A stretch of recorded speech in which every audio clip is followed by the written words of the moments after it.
ഞാൻ പറയും ഇപ്പൊ കുറെ പേര് മറ്റേ 2K കിഡ്സിന് വെറുതെ ഒരുമാതിരി എന്ത് ഇൻസ്റ്റാഗ്രാം തുടങ്ങി കഴിഞ്ഞാൽ 2K കിഡ്സ് ടെറർ ആണെന്നൊക്കെ പറഞ്ഞിട്ട് ഉള്ള ഒരു ഭയങ്കര ഷോക്ക് പരിപാടിയാണ് ഞാൻ ഈ കാണുന്നത്. അതായത് ഈ 90s കിഡ്സിന്റെ അടുത്താണ് എനിക്ക് ഇപ്പൊ ചോദിക്കണം, നിങ്ങളൊക്കെ എന്തോ തങ്കക്കുടങ്ങളായിരുന്നു ആ സമയത്ത്. പിന്നെ കുറെ പേര് സിനിമയെ കുറ്റം പറയണം, എന്തോ മാർക്കോ കണ്ടിട്ടാണ്.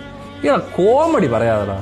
എന്നാ പിന്നെ ഈ എന്തോന്നും നമ്മുടെ മറ്റേ ചേട്ടനുണ്ടല്ലോ, നമ്മുടെ ജിസ്ജോയിലെ പടം കണ്ട് എത്രയാണ് ഇവിടെ നന്മയോളികളായിട്ട് നടക്കണം. ഇവിടെ ഈ ആണ്ടിന് ആവഴിക്ക് ഒരു വയലന്റ് പടം ഇറങ്ങി എന്ന് പറഞ്ഞാൽ അതാണ് എല്ലാം.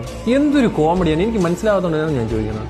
സിനിമ ഇൻഫ്ലുവൻസ് ചെയ്യുന്നുണ്ടോ എന്ന് ചോദിച്ചാൽ ഉണ്ട്, ഇല്ലാന്ന് ഞാൻ പറയുന്നില്ല. പക്ഷെ അത് മാത്രമല്ല, ഇറ്റ്സ് എവറിത്തിങ്. അങ്ങനെയാണെങ്കിൽ നമുക്കൊന്നും ചെയ്യാൻ പറ്റില്ല, എല്ലാം റെഗുലേറ്റ് ചെയ്യേണ്ടി വരും. ഈ പറയുന്ന സോഷ്യൽ മീഡിയയും OTT പിന്നെ എന്ത് ജീവിതോടെ. അല്ലാതെ ഈ പാവപ്പെട്ട പിള്ളേരെയും വെച്ചിട്ട് ഇല്ല ഈ ജനറേഷൻ മൊത്തം കൂറയാണെന്ന് പറയാൻ പറ്റൂല.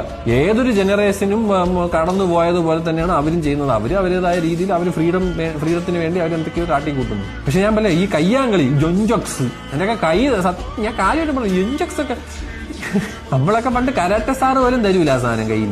ആ ലെവല ഞാൻ കരാട്ട പഠിച്ചെടുത്തനാണ്.